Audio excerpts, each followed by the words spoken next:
11월 11일 일용할 양식 누가복음 3장 1절부터 17절까지의 말씀. 세례 요한이 소개하는 왕 예수 그리스도. 누가복음 3장에는 세례 요한의 소명과 관련된 이야기들, 그리고 그가 전했던 회개와 메시아에 대한 메시지, 그리고 진정으로 회개한 사람들의 삶, 그리고 세례 요한의 퇴장과 예수 그리스도의 등장에 관한 내용이 들어있습니다. 저는 오늘 세례 요한의 소명과 관련된 이야기들을 중심으로 짧게 말씀을 나누어 보고자 합니다. 오늘 본 말씀에서 꽤나 인상적인 장면은 세례 요한이 소명을 받게 되는 과정을 언급하기에 앞서 그 앞부분인 1절과 2절의 상반절에서 그 당시 이스라엘을 둘러싸고 있었던 복잡한 정치적, 종교적 상황들을 누가가 아주 자세하게 소개하고 있다는 것입니다. 이것은 성경의 진실성과 역사적 신뢰성을 높이기 위한 누가의 의도적인 구성입니다. 성경이 판타지 소설이 아니라 실제로 역사 속에서 있었던 일들을 기록한 사실적인 기록이라는 사실을 알리기 위함입니다. 또한 이러한 이유보다 더 중요한 이유는 새롭게 사역을 시작하는 세례 요한의 사역에 대한 집중과 강조입니다. 세상적으로는 로마의 황제와 유대의 총독, 그리고 각종 분봉왕과 대제사장들이 대단한 정치가나 종교 지도자들일 것입니다.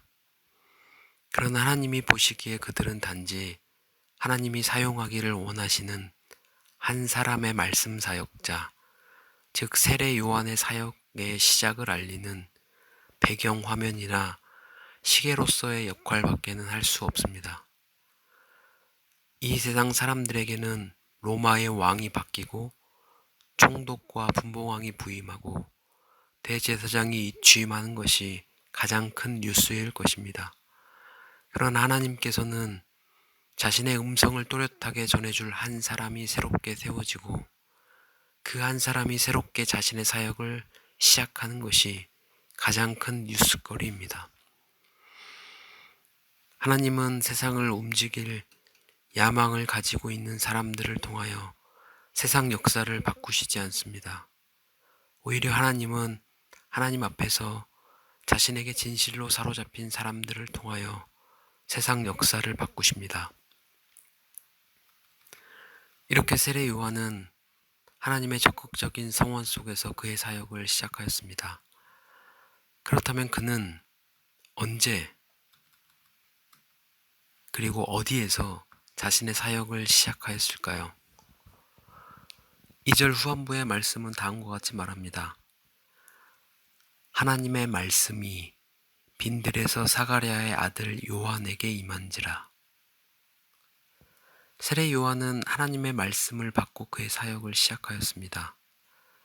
무슨 일을 하든 제일 먼저 하나님의 말씀을 받고 사역을 시작해야 할 줄로 믿습니다. 사역뿐만 아니라 우리의 선택과 결정도 하나님의 말씀을 받고 실행해야 할 줄로 믿습니다. 다음으로 세례 요한은 어디에서 자신의 사역을 시작하였는가? 그는 낮이면 뜨거운 태양볕이 내리쬐고 밤이면 강력한 한기가 몰려오는 고적한 빈들에서 그의 사역을 시작하였습니다. 여러분, 하나님의 음성이 잘 들리는 곳은 시끄러운 세상 소리로 넘쳐나는 번화한 도시가 아닙니다. 오히려 세상 소리는 잘 들리지 않는 황량한 광야, 그곳이 바로 하나님의 음성이 잘 들리는 곳입니다. 그렇게 세상의 소리는 끄고 하나님의 소리는 켜서 하나님의 음성에 민감하게 반응하며 살아갈 때 하나님은 그 사람을 통하여 죄로 물든 이 세상을 좀 더 거룩하고 아름답게 바꾸어 가십니다. 성경에서 하나님께서 한 사람을 부르셔서 그에게 소명을 주셨던 장면들을 잘 살펴보면 그들이 누구였든지 간에 그들이 하나님으로부터 소명을 받았던 장소는 세상의 화려한 곳과는 거리가 먼 매우 한적한 광야였습니다. 그래서 그들은 그 한적한 광야에서 하나님의 말씀을 또렷하게 듣고 하나님의 부르심을 깨닫고 그들의 인생을 새롭게 시작할 수 있었습니다.